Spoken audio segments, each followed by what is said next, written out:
ভাই প্রশ্ন করেছেন যে কোন নারীকে কি একের অধিক স্বামী গ্রহণের অনুমতি দেওয়া হয়েছে?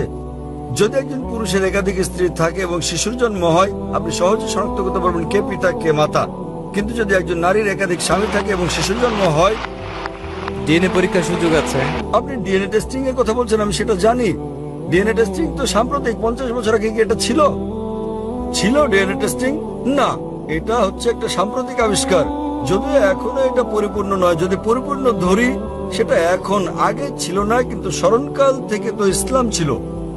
এবং কেবল এটাই কারণ নয়, যদি আমি একমত হই আগামীতে এটা পরিপূর্ণ হবে পারফেক্ট, সেটাও একমাত্র কারণ নয়। বর্তমান বিজ্ঞান আমাদের বলছে যে নারীদের তুলনায় পুরুষ অধিক মাত্রায় বহুগামী নারীদের তুলনায়।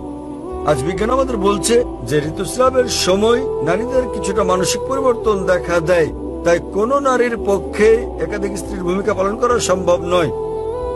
তবে কোন পুরুষের এই পরিবর্তন ঘটে না, তাই তার পক্ষে একাধিক স্বামীর ভূমিকা পালন করা সম্ভব।